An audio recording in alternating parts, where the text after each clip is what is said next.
Welcome to the Table Podcast, where we discuss issues of God and culture, brought to you by Dallas Theological Seminary.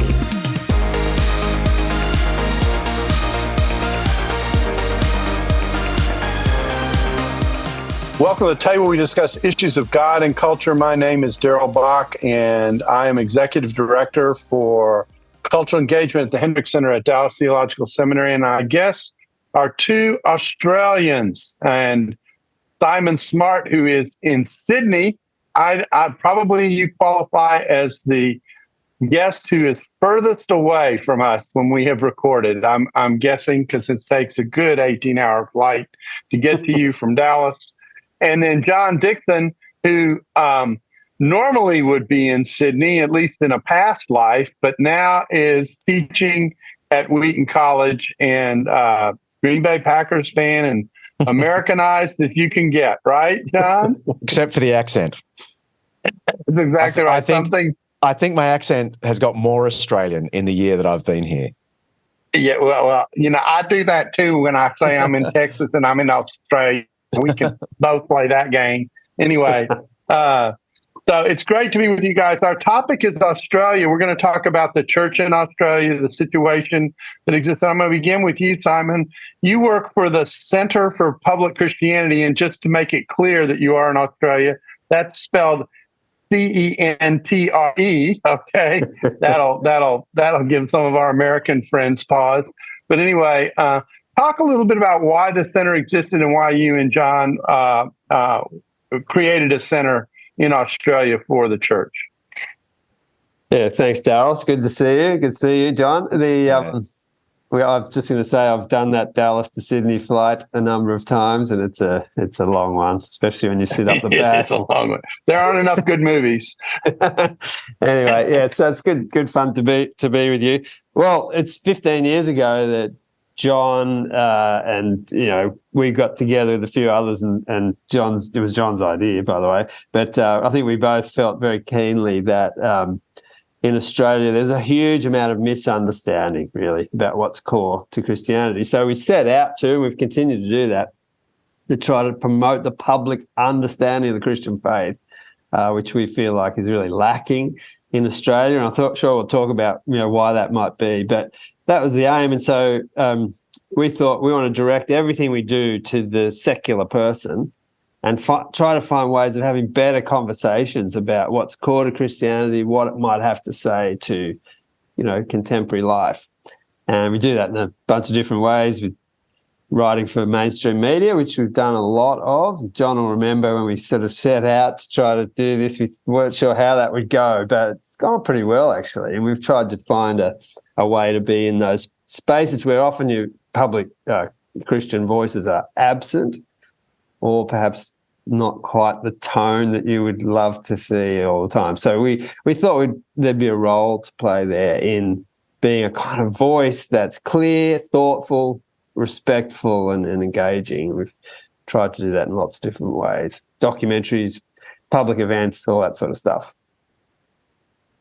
John, and one of the things that you've tried to emphasize is that Christians need to be better listeners about what's going on around them as they interact. Talk a little bit about that, because that's probably the reverse of the way most Christians think. I've got this good news to share. I just want to share it. Talk a little bit about that dimension of what you all do at the center, have done at the center. Well, in emphasizing listening, it's not in any way taking away from we have a message. Simon described it as communicating the public, creating the public understanding of the Christian faith. So there's content. But the thing is, unless you're really listening, you don't know how the content is coming across. So it's one thing to have a message, but unless you're really listening to people's emphases, passions, biases, preferences, and so on, you have no idea how what you're saying is being heard. And so CPX from the beginning had a message. I mean, we're a bunch of talkers and writers, but listening just lets you know where you are where are you situated and what are people thinking before you open your big mouth? And if you've listened enough, when you open your big mouth, hopefully they hear what you think you're saying. It's as simple as that. It's not rocket science. Yeah, interesting. Well, yeah, and of course, I tell people all the time, there are major obstacles between the Christian message and where many secular people are. They don't have some of the categories that we assume in our message. So we may be communicating something we think is totally clear, but people don't even have a category for receiving some of what we say. And so becoming aware of that and being sensitive to that is important. So let's take a step back and talk about Australia for a second. Basic facts. Population, how many states does it have, or provinces, however you want to do that. Oh, by the way, I was going to say CPX is the abbreviation for the Center for Public Christianity, for those of you who don't speak in code. And then, so how many states does it have? What's the population? What's the Christian population or Sunday attendance, and the evangelical population? So let's run through some of those stats if you have them between the two of you, and we'll see where that lands. Between the two of us, we should be able to get something out of here. Yeah. 5 states and 2 territories. Is it 5 states and 2 territories? Well, so 6 states if you include Tasmania. Do we include Tasmania tonight? Now, I didn't plan on opening any inter-Aussie debates here, but Tasmania is its own place, huh? I really hope this doesn't broadcast to my very dear friends in Hobart. Yes, I think we should include capital of Tasmania, for those of you who don't know where Hobart is. But anyway, very cool. So I don't think I can name them all. Let me see if I can name them all. This will be a good test of my American Aussie. Tasmania, we'll count it. Okay. Victoria. Mm-hmm. Queensland. Mm-hmm. You just jumped over the best state. Western Australia. Well, what have I left out? New South Wales, right? Okay. And so I'm missing one. What is it? Northern Territories? South Australia. South Australia. Okay. And then the 2 territories. All right. And the 2 territories, Northern Territories. I don't know what the other territory is. I don't think I've ever known. The Australian Capital Territory. It's where our national capital is. It's where Canberra is. Okay. Canberra is. I've never been to it's essentially just the city, really, and a tiny bit more. But they couldn't decide where to put the capital of Australia. Sydney and Melbourne just were arch rivals. So they basically, I can't understand that at all. They basically counted to the middle and plonked a capital there in the middle of okay. The Great Compromise, huh? And now I've just lost our friends in Canberra. That's okay. You're carrying off parts of the country one answer at a time. So anyway, okay, population. Yeah. Can we geo-block this program? The population's 26 million people. Around about. It's on the census, so where people will tick, I have some sort of religious affiliation, and there's a lot to talk about and what they mean by that. But let's just, that's one measure. Let's stick with that. So the people who would tick Christian is 43.9%. That's dropped very quickly in the last several years. So the one before that was 52% in 2016. The one before that was 61%. So it's dropping very quickly. The people who would be happy to tick that. We thought, I remember John and I used to talk about this. We thought this latest census would drop below 50%, but I don't think, John, at least I didn't think it would be quite as far down. I thought it would drop to maybe 47, 48%, something like that, just below. So it ended up being 43.9. Yeah, it's dramatic. And of course, the no religion crew have increased with the same success that Christianity's declined. So where is that now? That'd be interesting. 39%. Okay, so you're ahead of us. You're ahead of us here in the States. The States has a 30% number for what are known as the nuns, and then I always have to say that's not NUNS. So those who don't claim a religious affiliation. So is what has happened? Well, I will ask it this way. So what is happening in Australia, kind of like what's happening in the States, and that there's a younger generation that is coming along that is not as religiously inclined as the older generations in our country have been? or is this a pattern that's been part of the Australian life kind of from the beginning? Yeah. Can I just say, in answer to that, Darrell, we often like to tell the story of the first chaplain to the colony of New South Wales. The chaplain's name was Richard Johnson. He was a colleague, friend of John Newton, William Wilberforce, those sorts of people. He was a very popular chaplain.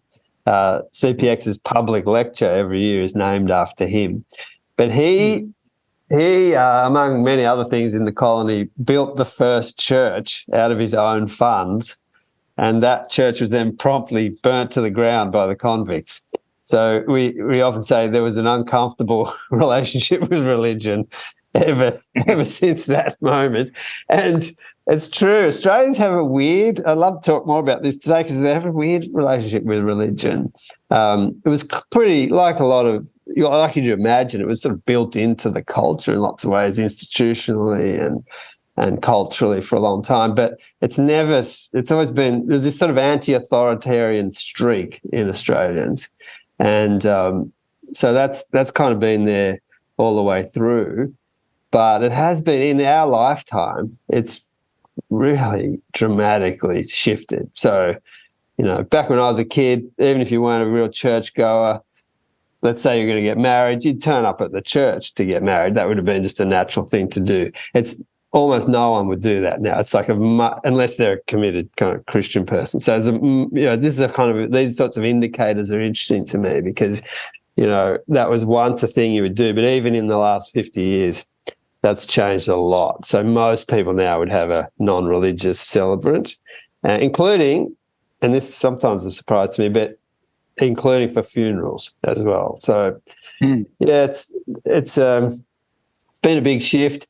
You've got a generation of people now that have had really no meaningful contact with Christianity. So it presents a really interesting, doesn't it, John, like kind of moment really to speak to people who have both a baggage, there's still there's a bit of resentment about, the church and the claims to authority of the church, but a deep naivety in terms of what it's actually about.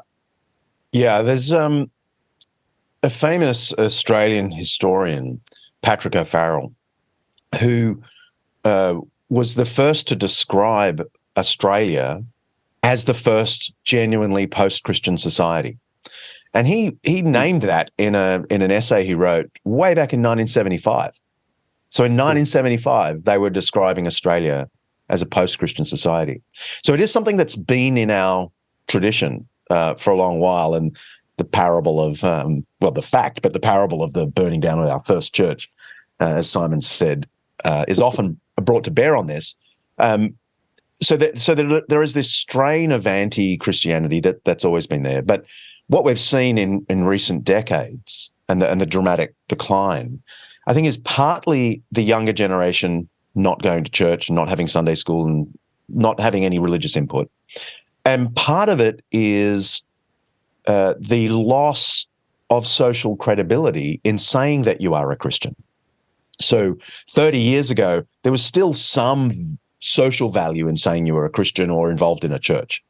But there's been a moral credibility and crisis in credibility that has meant that even those who thought vaguely that they were a Christian, the kind of, nominal, socially respectable, yeah, I'm a Christian, they have said, nah, I'm not ticking that box anymore. There's no value to it anymore. I think that is a real part of this story. It's not the whole story, but it's a genuine part of the story.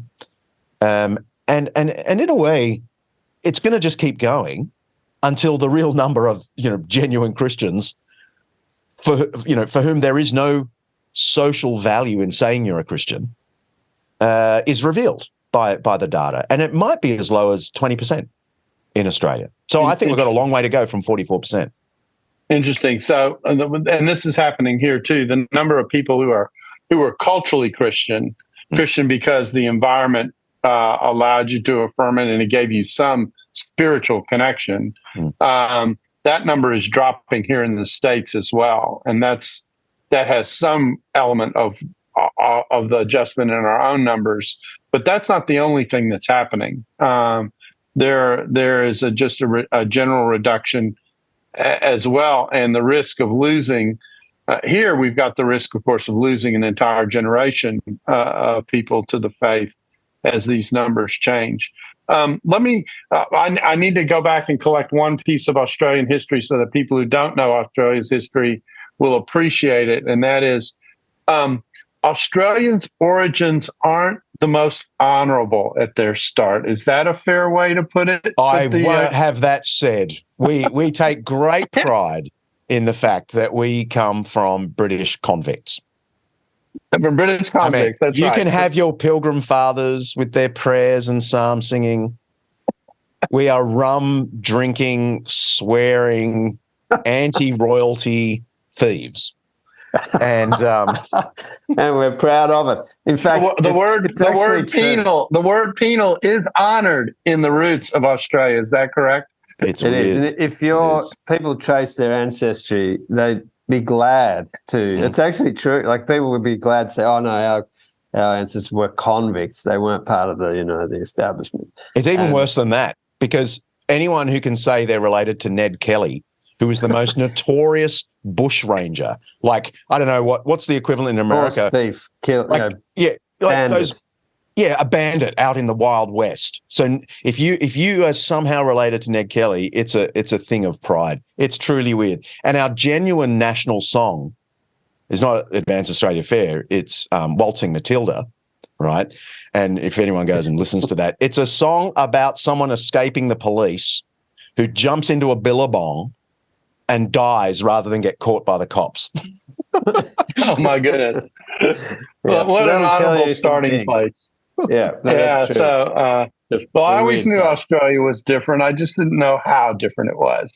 So, so the evangelical population in Australia, what is that? Where does that sit? What's that percentage? What's that? Well, you said. Let me do one other thing before I go there. You said population around 26 million. Did I get that number right? Mm-hmm. Yeah. How many of those are in Sydney, and how many of those people are in Melbourne? Because those are the two big cities. Yes, it's about 4 to 5 in the Sydney area, and 3 to 4 in Melbourne. I think that's about right, Simon. Almost. It's actually changed, John, since you've been away. What have you been doing? Melbourne's John led an exodus to America. Go ahead. Melbourne's been growing, and they're much closer to, and depending how you divide it all up, this year they reported that Melbourne had just tipped above Sydney. I don't believe it. I'm afraid to tell you. So, really? So Melbourne is now the largest city in Australia, according to the figures this year. But it's a good point to raise about the population of Australia, because they're mostly in a couple of big metropolitan centres, Sydney, Melbourne, and then they hug the coast as well. So the eastern seaboard, most of the population's there, and then hugging the coast, and huge parts of Australia are kind of uninhabitable. That's similar size geographically to USA. I've been told that if you drive in Western Australia and leave Perth and go north, that you will go north and north and north and north and north and north and not see almost anything. Mm-hmm. Yeah, it's if you fly from Sydney to Perth, and try and look out for cities along the way, you won't spot one. Yeah. It's nothing like East Coast flying. To West Coast. Yeah, East Coast to West. Yeah. It's nothing like flying New York to LA. No, I'm always struck by that if I have flown in the US, that you just look down and you see city after city after city. It's the absolute reverse in Australia. You can watch. Yeah, we're 10 times bigger than you are in population easily. Mm-hmm. So. Yeah, you can watch a movie, then look out the window, and the view hasn't changed. Yeah. So okay, so let's come to the makeup of the church in Australia, and particularly evangelicals. Let's do Protestants, Catholics, evangelicals, and then I'll ask about other religions. So, I'm hoping John might know some of this. So Catholics, I think I'm right in saying, 20% of the population. Does that seem about right to you, John? Yep.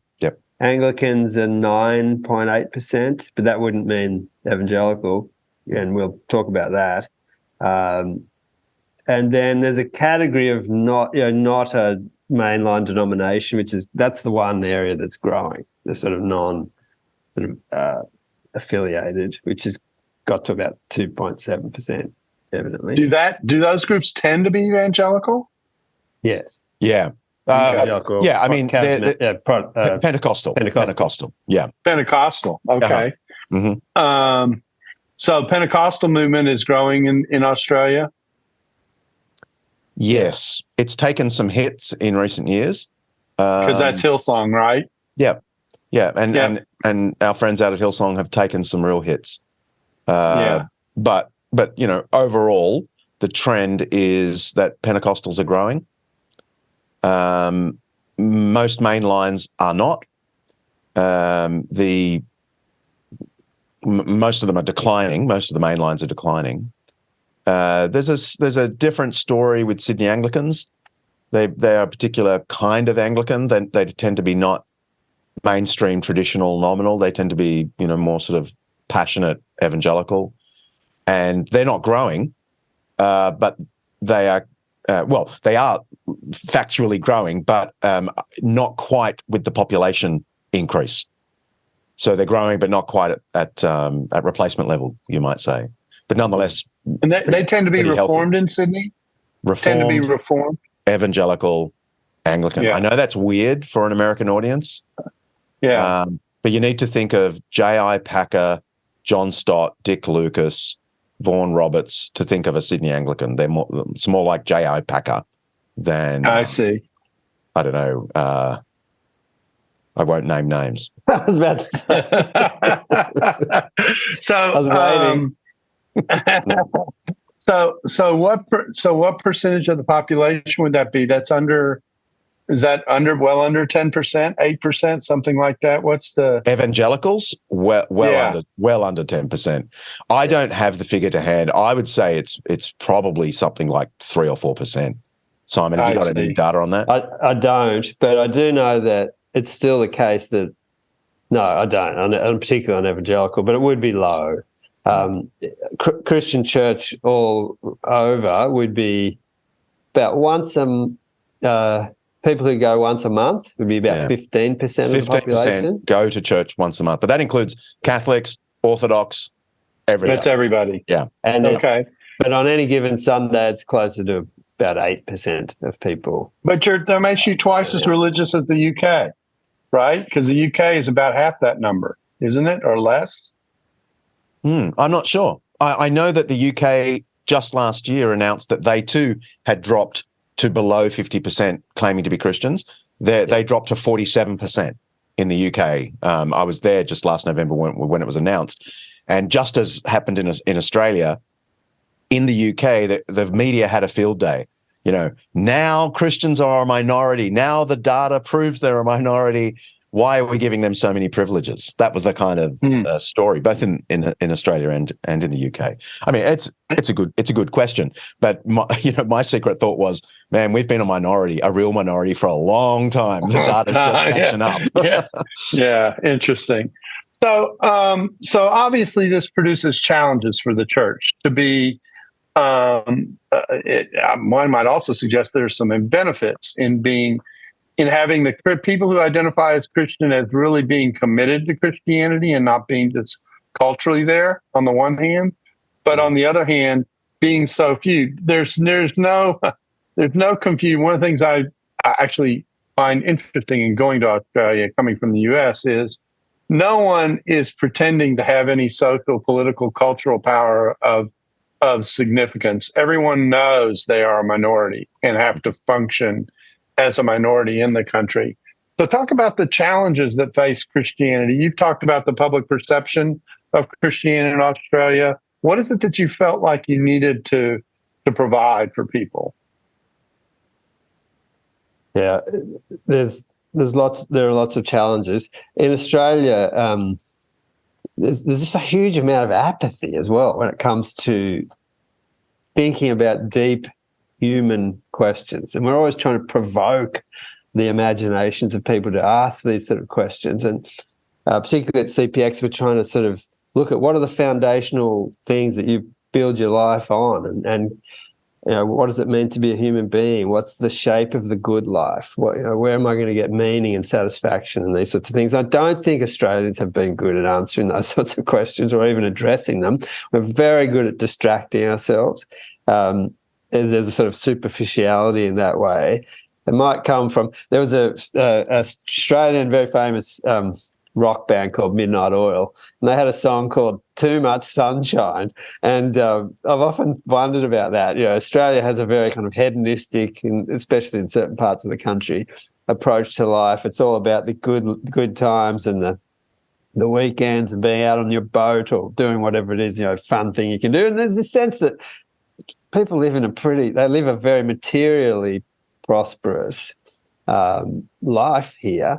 And, you know, it might be that question of if you feel like you're already in heaven, you don't need to think about those sort of questions. So on the one hand, I'd say that I've sometimes described it as a thin layer of resentment, but over a sea of apathy. You know, people really are quite apathetic.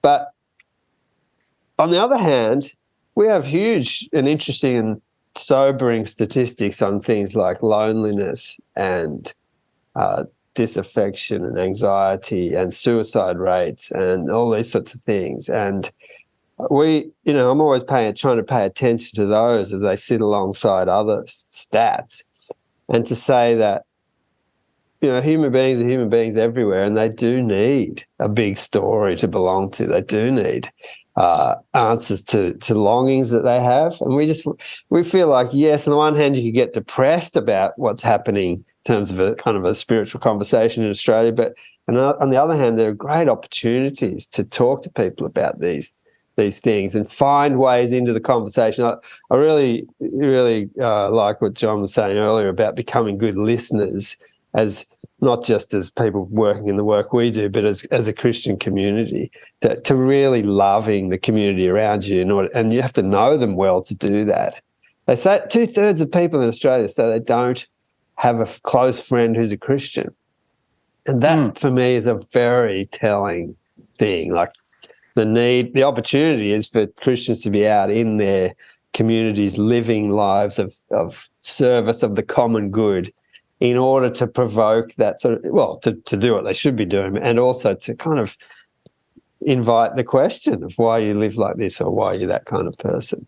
So, yeah, I think that there are huge challenges. It'd be silly to kind of play those down. But the interesting thing, opportunities. Well, yeah, on that opportunities side, one of the curious things about Australia, you know, we've talked about the decline of religion, but there's a lot of enduring background belief. It tends to be shut out because of apathy, as Simon said, but there is some interesting data just from 2021. I just called it up as you were talking, Simon, that McCrindle research conducted in 2021 to find out what people thought about the resurrection. They asked Australians whether they believe in the resurrection, and I've got the data in front of me. Those who were certain it didn't happen in Australia was only 15%. Okay, so it didn't happen. Those who think it's really unlikely, 12%.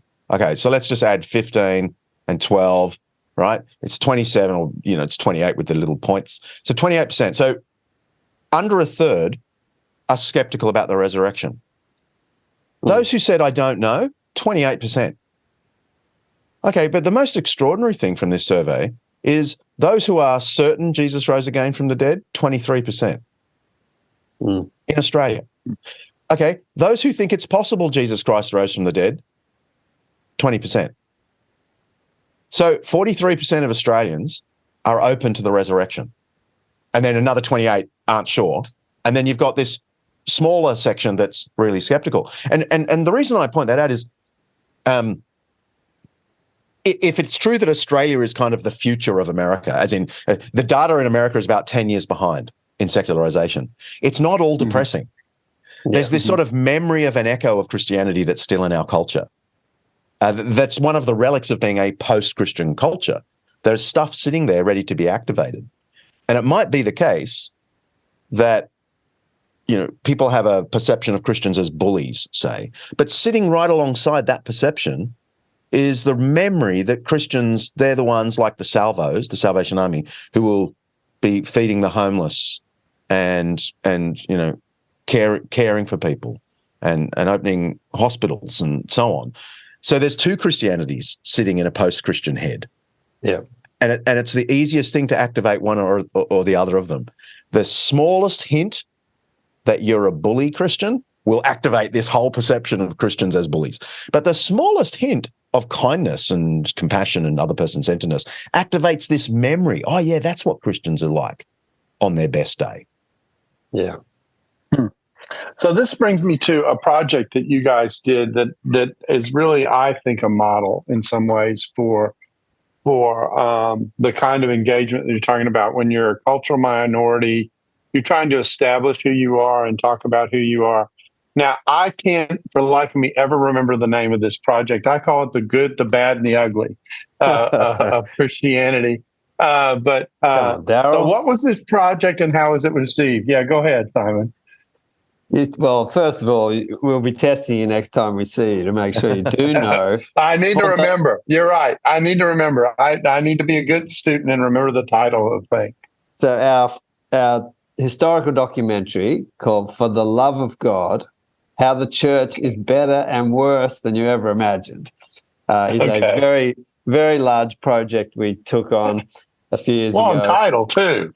Long title, but I think it says a lot. Better and worse might be your little summary to help you remember. Yeah. And it was a big project we took on because one of the things we noticed is we do a lot of stuff in mainstream media, so we'll write for media all the time. And what we got over and over again, I remember John and I used to talk about this, what are we going to do? Because we'd get some responses that would say, yes, whatever, great, but what about the Inquisition, the support of slavery, the Crusades, the witch trials, the oppression of women? And there was this sort of long list of complaints about Christianity. And so you're saying when you first founded, you were doing this effort to say what Christianity is, and this was the pushback you were getting. Yeah, exactly. And we looked at each other a few times and said, well, it's a long list and it's a valid list. It's a valid list. We had to say that. We had to go, well, anyone who knows anything about history knows that there's a point to be made here. But we thought, okay, we've got to take this on, and we did. And I'll let John pick up here, but we thought it was worth answering it, and we did in a very big project that nearly killed all of us. So, we think it was a good one. Yeah, so I mean, we went to 15 different countries. It took a couple of years to film. 3 of us hosted it up front, but there was an army of people behind the scenes putting it together. And in the end, it's 4 nearly 1-hour episodes that track through church history, asking, the question is, would we be better off without Christianity? And the answer is some forms of Christianity, you betcha. The project definitely was open and honest about the failures of Christians. We took our cue from Jesus, who said to his disciples, "You hypocrite, why do you look at the speck in someone else's eye when there's a plank or a log in your own eye?" He's saying that to his disciples, right? So we just felt like it was an attempt to look at the log. And so we got some criticism from Christians more than anyone else for being a little too honest about Christian participation in slavery and the Crusades and the Inquisitions and so on. And we didn't take the easy course of saying, oh, they weren't really Christians, or even worse, oh, that was the Catholics, oh, those Catholics, yeah, they with their Inquisitions and Crusades. That's too cheap, because you just got to read what Luther wrote about Jews to see he more than made up for time. And then, of course, the Protestant slavers. That was not an argument. So we were very honest, but that I hope gave us permission to do good history and not just bash the church, and point out that, in fact, Christianity gave the world some of the things it loves most. The notion of human rights didn't come from Greece or Rome, certainly didn't come from Thomas Jefferson. It came from the doctrine of the image of God, from the Jewish scriptures, through its Christian transposition, the ethic of humility, charity for all, the birth of hospitals, schooling for rich and poor, boys and girls alike. None of these things can have come from Greece and Rome, but they did come from the Judeo-Christian way of looking at the world. And I know, the language of Judeo-Christian is fraught now, because it's sometimes code for white.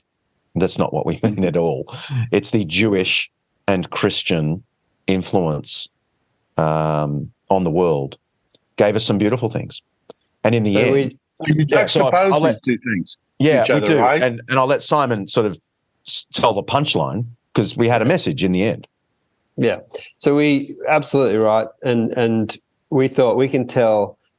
But we sort of be honest about the bad, but tell this really good story that runs parallel all the way through Christian history. We got to tell some really stories we can be very glad of, that everyone can be glad of. But then the punchline was really, and there was an image we used, which was John's. There was a genius move from John.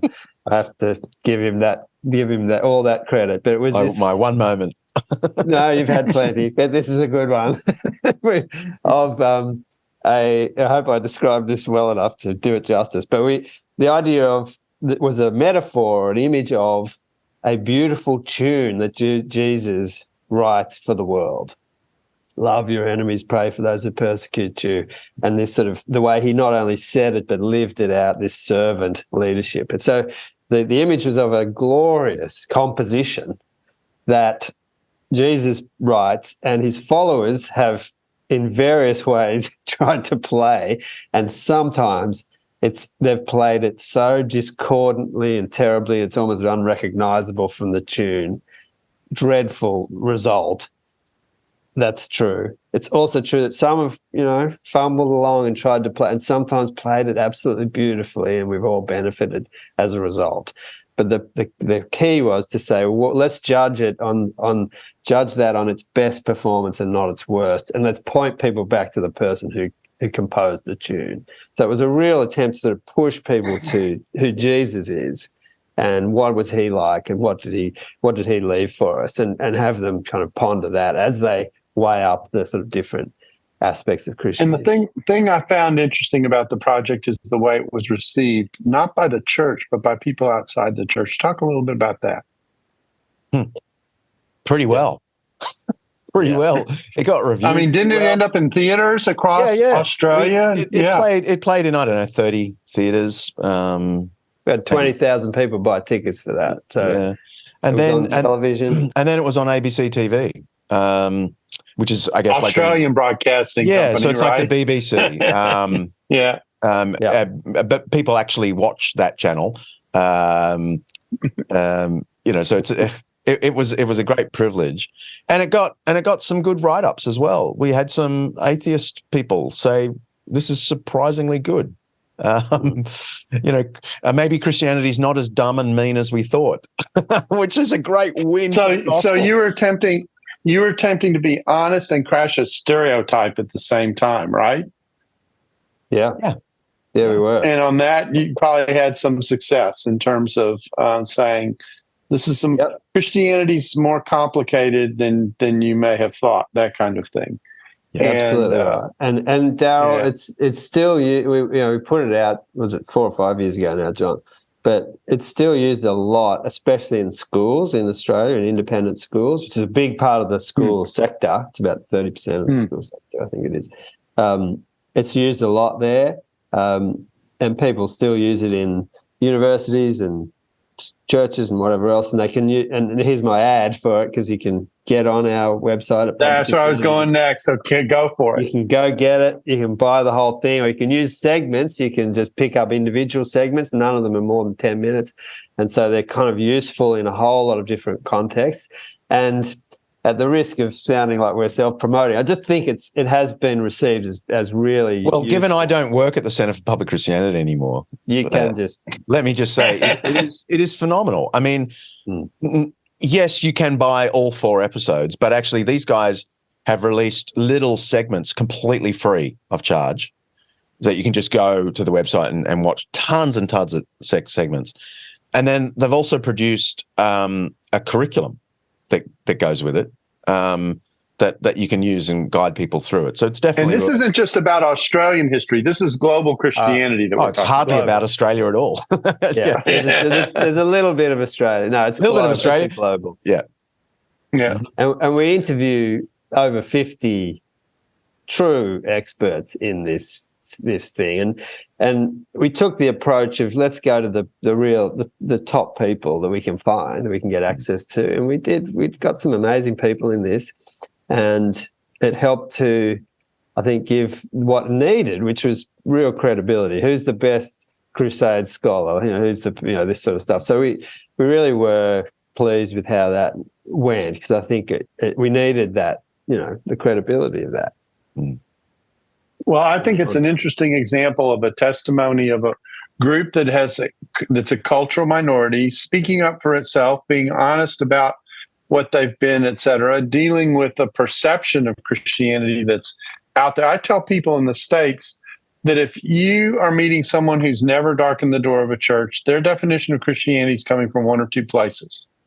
The Christians that they know, and you already cited a statistic that usually that's not very many, okay, or what the culture says about Christianity. And then my next question is, how many of you would like your Christianity defined on that basis? And so, that becomes the challenge. And so to be who the church is, and to be honest about what the church is, and to be aware, even self-aware enough to know that that's part of your history, all of that, it seems to me, is pretty beneficial. And, you guys know how highly I think of the center and what it does in Australia, and the way it tries to represent Christ and the history of Christianity faithfully. I can say in the good, the bad, and the ugly, and to do it in a way that says, but what we're really about is this aspirational and real life that Jesus Christ can give to people, if you will really connect with what it is that he's about and come to understand it. And I just see that as extremely valuable in terms of the way in which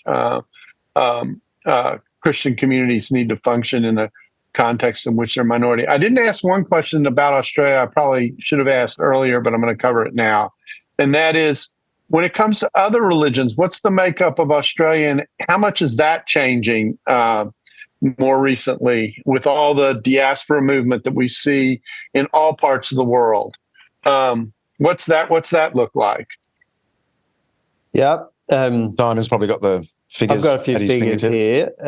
So it's still a really small part of the religious makeup of the nation, and it's nearly all. A lot of this is through migration. We have very big levels of migration to Australia. So we have Islam is at 3.2% of the population. Those who are Hindu, and these of course are people migrating to Australia on the whole, 2.7% Hindu, 2.4% Buddhist. There's tiny other percentages, Sikhs. It's quite a. I mean, you get a representation of a big range of different religions, but they at this point are still really quite small percentage-wise. So is that going up over the recent years versus what it used to be? It's going up, and that would be largely through migration. Yeah, for example, in the last census, Hinduism was the fastest growing religion. And it wasn't because wow. Hindus are evangelizing. It's just because Right. of immigration from India. They're coming in, huh? Yeah. And of course, the other issue that you all have had in your past that's unique to you all, well, maybe it isn't unique. It's the kind of thing that happens in a variety of places, is your relationship to the Aboriginal population and the issues that has raised for you all. Maybe the analogy is the American Indian issue with us here in the States, but I know that that's another issue that triggers reaction in the country. Yeah, rightly so. I mean, in some ways, it's even worse in Australia than what happened in America. I mean, at least the American founders tried to have treaties with Indigenous people in America. I know you didn't keep many of your treaties, to put it mildly. Right. But we didn't even Do that. condescend to have any kind of treaty with Indigenous people. They were like non-entities in the way we treated them. And there have been lots of attempts to care for them and so on, but we've never made up for what we've done to Indigenous people. And one of the things that stands out to me, and you probably won't like the fact I'm going to bring this up, but is the difference between the way the Aborigines were treated in Australia and what I see or sense happened in New Zealand. Oh, absolutely. And that there's a big difference between the way basically the same kind of problem was handled in two different contexts. Well, the Maori were able to fight back and force the settlers to a treaty. Indigenous people in Australia just weren't able to be in that powerful enough position, and so lost out. And Simon and I would both tell you probably, I don't know how you just voted, but I'm pretty sure how you voted, Simon. There was just a loss of a very, a national referendum to change our constitution to recognise Indigenous people and give them a voice to Parliament. And sadly, it went down 60-40 against this. I'm aware of that. I don't think we're in a very good position. Weirdly, though, Darrell, the percentage-wise, there are more Indigenous Christians than there are non-Indigenous Christians in Australia, percentage-wise, as a percentage. Interesting. It's much higher, isn't it, than the general So the population? missionary impact on the Indigenous population is still having an effect. Partly that, and partly there was a big Indigenous-run revival in the 1970s throughout Australia. Some Indigenous evangelists went nuts, and loads of people became Christians, and it's it's continuing to bear fruit. So God has been merciful despite what's the Aboriginal population in Australia? Is that tiny? It's only about 4%. Depends how one counts it, and people people are more or less willing to say they've got Indigenous heritage, so it's a little bit difficult, but it's around 4%. Interesting. So it's nothing like the 18% of, say, African Americans. Right. I think it's about 18%. Is that some? That's well, it's slightly small. I mean, the tricky thing in the U.S., of course, is you got the African Americans and then you got the Hispanics, and the Hispanic minority population is bigger now than the African American population, but the African American population has all the history behind it in terms of the impact on the nation. So that's the dynamic of what goes on here. Well, I just want to thank you all for helping us get a glimpse of kind of Australia and kind of what's behind it, and a little bit about what the Center for Public Christianity does, and CPX, as we love to call it. And by the way, Simon, where do you get access to those segments? Yeah, I didn't give you a chance to tell people that. So publicchristianity.org is our website. You can find it all there. We have huge, public library there of written and video material, audio material. All kinds of stuff. All kinds of stuff. But if you look for the documentary, we've even got Texans. We've got some Texans. I know. I'm tucked away in some corners of that. Darrell will be. You can find Darrell if you look hard enough. And also, probably worth saying, Life and Faith podcast, which we do every week. I'm sure you've been on that, Darrell, which we're proud of. We think it's a good podcast that you can always send to your friend, your uncle, your daughter, your sister who's not a believer, and look out for things that you think, they might be interested in that. And that's the distinctive thing about what we do. Everything we produce, when we, speak into that microphone, pick up the pen, start to write, we're trying to write for that friend of yours who's not yet convinced. So that's worth saying. Yeah, and that's another thing that I think I really appreciate is that you're very attuned to the non-believing audience as you do what you do, and that's a skill that the church desperately needs to pick up on. So thank you again for the time and for the willingness to update us, John. The more I see you keep your eye on the National Football League, the more I realize I have to appreciate Aussie rules football. So anyway, so thank you guys for being a part of this. We thank you for being a part of the table, and we hope you'll join us again soon. If you want to see other episodes of the table, that's voice.dts.edu/table podcast, where you can see one of almost 600 episodes that we've made over the last decade. Thanks for listening to the Table Podcast. Dallas Theological Seminary. Teach truth, love well.